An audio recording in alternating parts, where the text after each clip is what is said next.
এখন বাইরে যাওয়া বা হাঁটাহাঁটি করা আমার জন্য কি পরিমাণ যে কষ্টের হয়ে দাঁড়িয়েছে। সারাটা সময় মনে হয় যেন শুয়ে থাকি।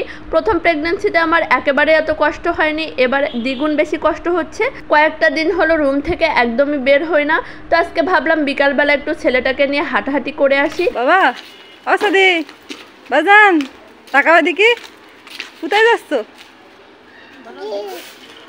উদিক উদিক।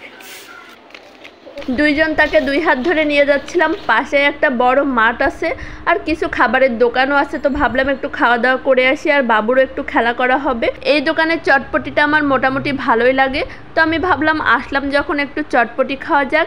আর এদিকে আমার ছেলে হেঁটে হেঁটে এসে ক্লান্ত হয়ে পড়েছে, তো সে একটু পানি খেয়ে নিচ্ছিল। আর এই যে আমার চটপটি, তো আমি বসে বসে চটপটি খাচ্ছি আর আমার ননদিনী এদিক ছেলেকে সামলাচ্ছে। ছেলেটা বাইরে আসলে এত বেশি ছটফট করে, দেখেন তাকে সামলাতেই পারতেছে না তার ফুপু। সে তো দৌড়ে দৌড়ে মাঠের দিকে চলে যাচ্ছে। তো তাকে যে আমরা একটা জায়গায় খেলা করতে দিব সে জায়গা পর্যন্ত যেতে দিচ্ছিল না। আর বিকালবেলা এই মাঠ ভর্তি মানুষ থাকে, সব বাচ্চারা এখানে খেলতে আসে। তো অবশেষে তার ফুপি তাকে কোলে করে নিয়ে ছোট বাচ্চাদের ভিতরে ছেড়ে দিল খেলা করার জন্য। এই যে দেখেন সে দৌড়ে বেড়াচ্ছে, অনেক বেশি মজা পাচ্ছিল। আর একটা বল নিয়ে সবাই মিলে এত বেশি কাড়াকাড়ি করতেছিল। ছোট বাচ্চারা না কেউ কাউকে বলটা দিতে চাচ্ছিল না। দেখেন তার ফুপি তার কাছ থেকে নেওয়ার চেষ্টা করতেছিল যে যার বল তাকে দিয়ে দিবে, কিন্তু সে কোনোভাবেই দিতে রাজি না। অনেক সুন্দর করে তারা কাড়াকাড়ি করতেছিল, এক পর্যায়ে তো মারামারিও শুরু হয়ে গিয়েছিল। হেঁটে হেঁটে আসতে যদিও আমার অনেক বেশি কষ্ট হচ্ছিল, কিন্তু এখানে বসে বসে বাতাসে অনেক বেশি ভালো লাগতেছিল। আর পিচ্চিদের এই টানাটানি মারামারি দেখতে তো আরও বেশি মজা লাগতেছিল। দেখেন দুইটা পিচ্চি একটা বল নিয়ে কি পরিমাণ কাড়াকাড়ি করতেছে।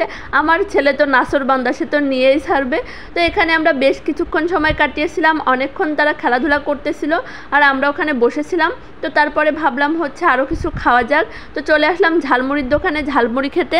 এই মাঠে হাঁটতে আসলে আমরা অবশ্যই ঝালমুড়ি আর চটপটিটা খেয়ে যাই, কখনো মিস করি না। আর এই মামার ঝালমুড়িটাও মোটামুটি ভালো, একেবারে খারাপ না।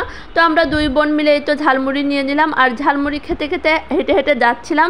যেতে যেতে হঠাৎ দিকে একটা সিঙ্গারার দোকান, আবার একটু দাঁড়িয়ে গরম গরম সিঙ্গারা খেয়ে নিলাম। আর বাইরে এত বেশি গরম, সিঙ্গারা খাওয়ার পর আমরা চলে গেলাম একটা দোকানে। ভাবলাম যে ঠান্ডা কিছু খেতে খেতে বাসায় চলে যাব। তারপর আমরা এই দোকান থেকে ড্রিঙ্কও নিলাম আর খেতে খেতে বাসায় চলে গেলাম। আজ এই পর্যন্তই, আল্লাহ হাফিজ।